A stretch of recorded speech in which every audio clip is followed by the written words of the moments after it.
Chapter 13.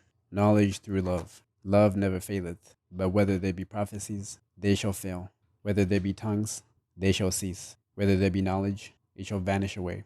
For we know in part, and we prophesy in part. But when that which is perfect is come, then that which is in part shall be done away. When I was a child, I spake as a child. I understood as a child. I thought as a child.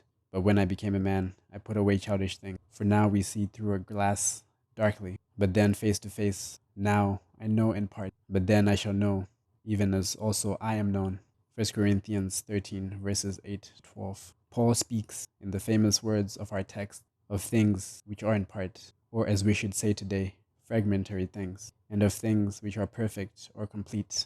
The fragmentary things shall vanish away, the complete things shall abide. The former are temporal, the latter are eternal. The fragmentary, temporal things are not merely material, they are some of the highest gifts of the divine spirit. Prophecy, which is the interpretation of our time and history. Tongues, which are our ecstatic feeling and speaking. And knowledge, which is the understanding of our existence. Even those spiritual goods shall disappear with all the material and intellectual goods. They are all fragmentary, temporal, transitory. Love alone does not disappear. It endures forever. For God himself is love, according to John, who carries through the thought of Paul. But there is another consideration in our text which seems to contradict the words about love. Paul singles out knowledge and points to the difference between our fragmentary, indirect, and darkened knowledge, and the full, direct, and total knowledge to come. He compares the childish imaginations with the mature insights of the adult. He speaks of something which, besides love, is perfect and eternal, namely, the seeing of the truth, face to face, the knowledge which is as full of God's knowledge of. How are these two considerations united? Did Paul forget that he had just predicted perfection and eternity of love alone?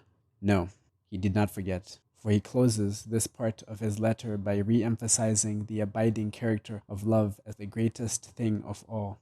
Or are the words about knowledge inserted without thought of a definite connection with the rest of the passage? They are not merely inserted, for there is a link, one of the most profound phrases in this great chapter. Even as also I am fully known, that is, by God. But there is only one way to know a personality, to become united with that personality through love. Full knowledge presupposes full love. God knows me because he loves me, and I shall know him face to face through a similar uniting, which is love and knowledge at the same time. Love lasts, love alone endures, and nothing else besides love, nothing independent of love. Yet in love, the seeing face to face and the knowledge of the center of the other I are implied. It is not blind love that is the enduring love, the love that God himself is. It is a seeing love, a knowing love, a love that looks through into the depth of the heart of God and into the depth of our hearts. There is no strangeness to love. Love knows. It is the only power of complete and lasting knowledge. There is a Greek word which can designate both knowledge and sensual love. It can designate both because both meanings express an act of union, an overcoming of the cleavage between beings. Knowledge shall be done away with insofar as it is different from love. Knowledge shall become eternal insofar as it is one with love. Therefore, the standard of knowledge is the standard of love. For Paul, the difference between knowledge and love, between seeing and acting, between theory and practice, exists only when fragmentary knowledge is our concern. Full knowledge does not admit a difference between itself and love, or between theory and practice. Love overcomes the seeming opposition in theory and practice. It is knowing and doing at the same time. Therefore, it is the greatest thing of all. Therefore, God himself is love. Therefore, the Christ, as the manifestation of the divine love, is full of grace and of truth. That is what Paul means, and that is the standard of knowledge he gives. And now let us consider our existence and the knowledge that we possess. Paul says that all our present knowledge is like the perception of things in a mirror, that it therefore concerns enigmas and riddles. This is only another way of expressing the fragmentary character of our knowledge, for fragments out of the context of the whole are only riddles to us. We may surmise the nature of the whole, we may approach the whole indirectly, but we do not see the whole itself. We do not grasp it directly, face to face. a little light and much darkness, a few fragments and never the whole, many problems and never a solution, only reflections in the mirrors of our souls without the source of truth itself. That is the situation of our knowledge, and it is the situation of our love, because the love which is perfect and lasting lies not within us. Perfect knowledge is denied us, since as beings we are separated from each other, and therefore from this ultimate unity. The community of knowledge among single beings is made impossible, as it is also then between beings and the ground of being itself. A great philosopher has said that our knowledge reaches as far as our creative will reaches. That is true for a certain realm of life, but it is not true for the whole of our life.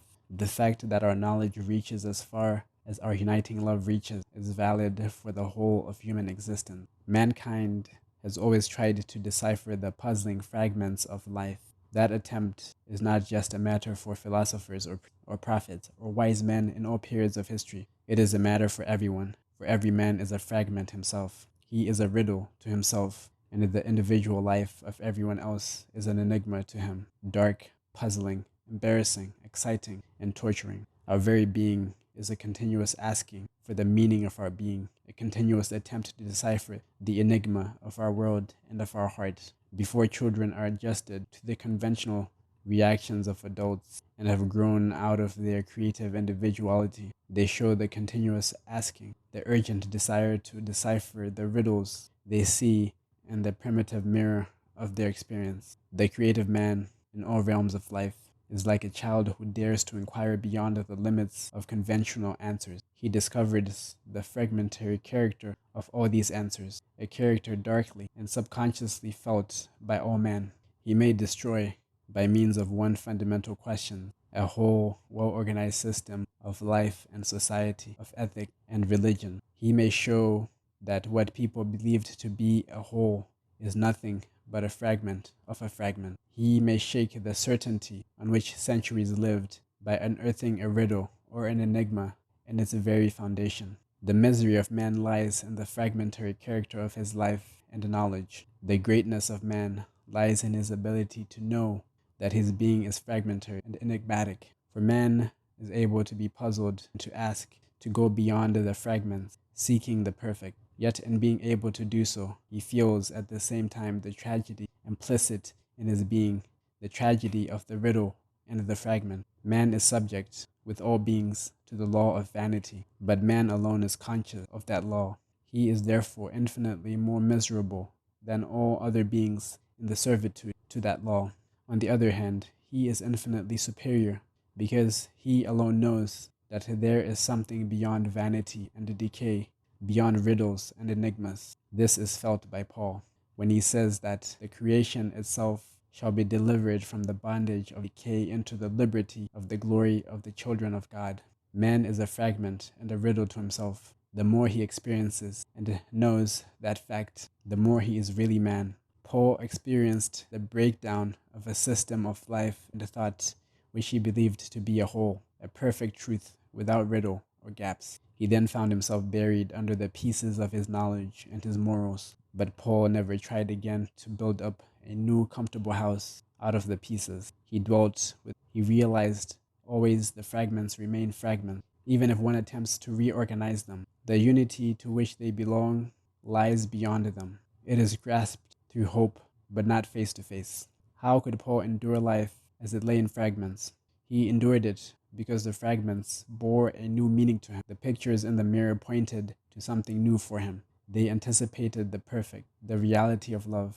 Through the pieces of his knowledge and morality, love appeared to him, and the power of love transformed the tormenting riddles into symbols of truth, the tragic fragments into symbols of the whole.